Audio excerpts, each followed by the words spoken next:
दोस्तों आज की इस वीडियो में हम सीखेंगे ऊंचाई दूरी के प्रश्नों को हल करना।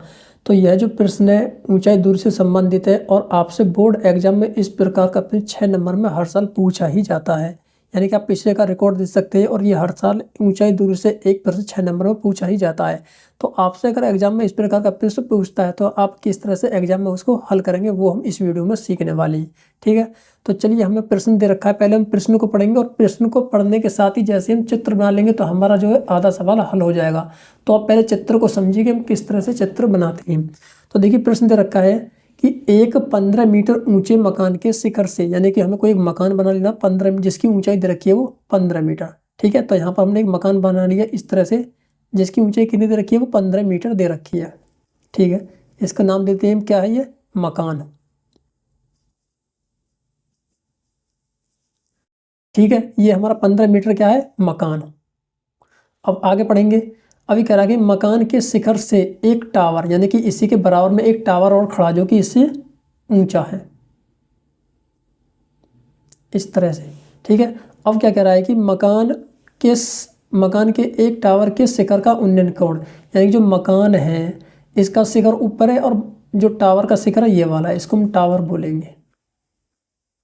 ठीक है, इसके शिखर से और इसके शिखर से क्या है, एक कोण बनना है कितने डिग्री का, 30 डिग्री का। ठीक है, अब हम क्या करेंगे, इन दोनों को इस तरह से मिला देंगे। जब हमने इसको मिला दिया तो इसको यहाँ से इस तरह से मिला देंगे इस तरह से। ठीक है, अब कह रहा है कि दोनों के शिखर से जो बनना है वो कोण कितने का बनना है, 30 डिग्री का। ठीक है, अब आगे पढ़ेंगे। उस मकान के तल से, यानी जो हमारा ये मकान था इसके तल से, यानी कि इसके नीचे वाले जो हिस्सा है इससे टावर के शिखर का उन्नयन कोण, यानी टावर का तो शिखर और इसका नीचे वाला तल से शिखर का उन्नयन कोण 60 डिग्री है। तो यहाँ से इसके तल से और टावर के शिखर का जो कोण है वो कितना है, 60 डिग्री।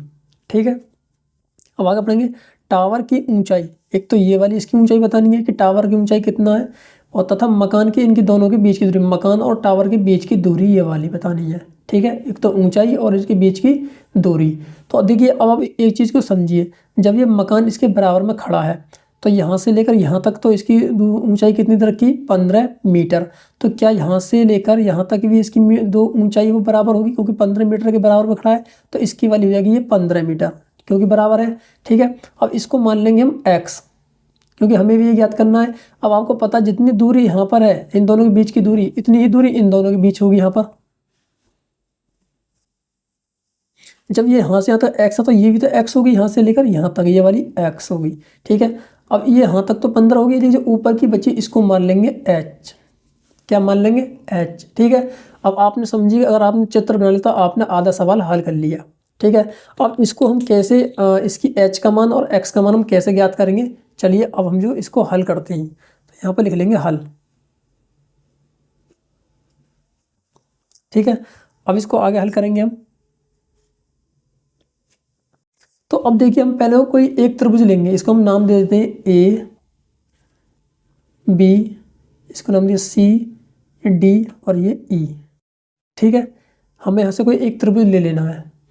तो हम कोई भी एक त्रिभुज लेंगे तो 30 वाले से पहले करेंगे या 60 वाले से, किसी एक से करेंगे। तो हम क्या करेंगे, पहले 60 वाले को ले लेते हैं। तो देखिए पहले एक तो हमें लंब दे रखा है और आधार दे रखा है, कर्ण नहीं दे रखा क्योंकि हमें कर्ण की जरूरत नहीं पड़ेगी।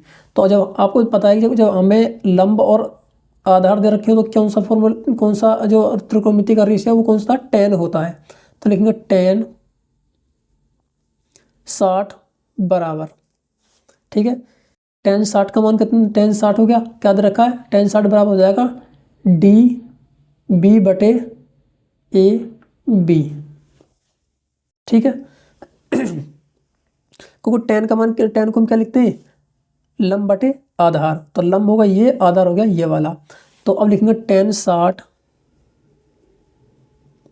डिग्री बराबर A B, sorry D B, ऊपर डी बी का मान कितना हो जाएगा, 15 ये और एच ये, तो हो जाएगा एच प्लस 15 और बटे में ए और बी का मान कितना है, एक्स।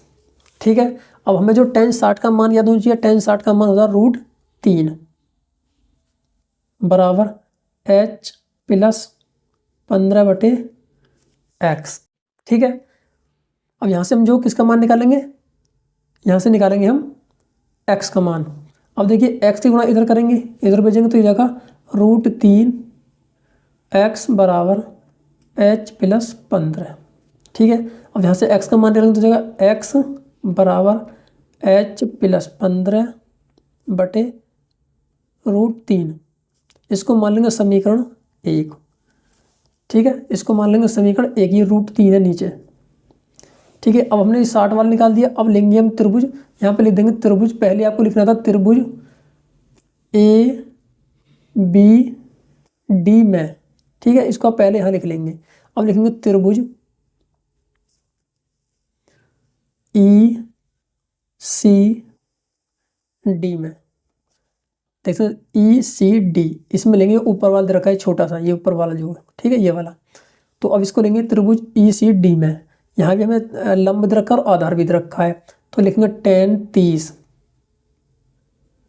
बराबर क्या हो जाएगा DC बटे EC। ठीक है, अब यहाँ पे लिखेंगे tan 30 का मान कितना होता है, इसका मान होता है 1/√3 और बराबर DC का मान कितना है H। ये देख सकते हैं D और C कितनी दे रखी है, ये केवल H दे रखी है यहाँ पर। ठीक है, ये D और C कितनी है H। और नीचे दे रखा है EC कितना है X। ठीक है, अब इसको आगे हल करेंगे, यहाँ से हम निकालेंगे किसका मान, तो यहाँ से हम निकालेंगे x का मान। तो हम पर कैंची गुणा कर देंगे, यानी क्रॉस मल्टीप्लाई, तो x गुणा 1 में हो जाएगा तो ये x हो जाएगा और बराबर √3h। इसको मान लेंगे समीकरण 2। ठीक है, अब समीकरण 1 और 2 से लिखेंगे यहाँ पर समीकरण 1 तथा 2 से। समीकरण 1 हमारी ऊपर दे रखी है वाली और समीकरण 2, तो यहाँ से हम x का मान रख लेंगे, यानी कि समीकरण 2 का जो दे रखा है x बराबर √3, हम समीकरण 1 में रख देंगे x की जगह पर, केवल यहाँ पर। तो ये जाएगा √3h बराबर, और समीकरण 1 थी h प्लस 15 बटे √3। ठीक है, जो हमें x का मान √3h मिला था वो हमें समीकरण 1 में रख दिया x के स्थान पर। ठीक है, अब इसको आगे हल करेंगे तो देखिए ये √3 गुणा इधर होगी तो हो जाएगा 3h, क्योंकि √3 से गुणा करेंगे तो रूट खत्म हो जाएगा, बचेगा 3 और बराबर बचा h प्लस 15। ठीक है, अब h का मान निकालेंगे यहाँ से, तो 3h, ये प्लस का है इधर आएगा तो माइनस का h हो जाएगा और बराबर बचेगा 15। ठीक है, अब इसको आगे हल करेंगे यहाँ पर, तो अब देखिए 3h में से एक h घटेगा तो कितना बचेगा 2h बराबर 15। तो h का मान निकालेंगे, h बराबर 15 बटे 2, तो h बराबर कितना आ जाएगा 7.5। ये आ गया हमारा h का मान। ये था h का मान कितना आ गया 7.5। ठीक है, जब हमें h का मान मिल गया तो हम जब h का मान किसी एक समीकरण में रख लेंगे, इसमें समीकरण 1-2 में रखते ही हमें x का मान आसानी से मिल जाएगा, क्योंकि h समीकरण 2 दे रखिए x बराबर √3h। तो लिखेंगे h का मान समीकरण 2 में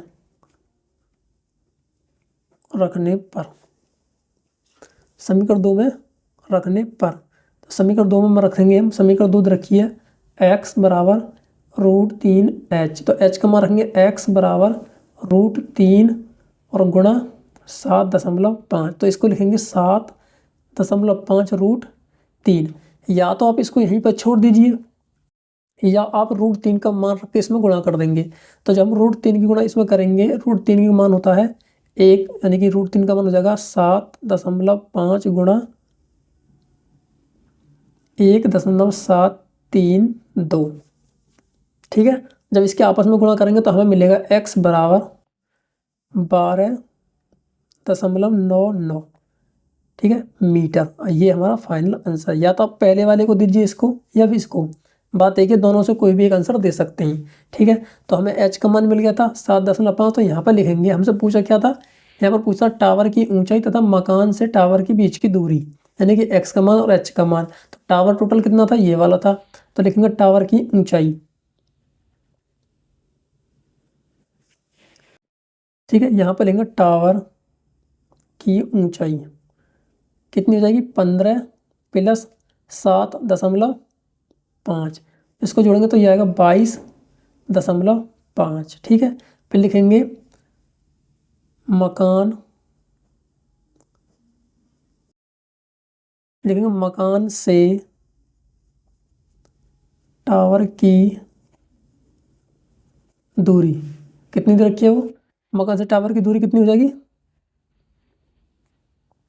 ये हो जाएगी 12.99 मीटर। ठीक है, ये मीटर में, तो ये हमारा दोनों आंसर है। ठीक है फ्रेंड, तो इसी तरह से अगर आपसे एग्जाम में ऊंचाई दूरी से प्रश्न पूछा जाता है तो पहले आप उस प्रश्न को पढ़ने के बाद आप पहले चित्र बनाइए, फिर उसके बाद उसको आगे हल करेंगे। तो अगर आपको वीडियो पसंद आए तो वीडियो को लाइक कीजिए और चैनल को सब्सक्राइब करके बेल आइकन को प्रेस कर लिए। चलिए फ्रेंड, मिलते हैं वीडियो में, तब तक के लिए बाय, थैंक यू।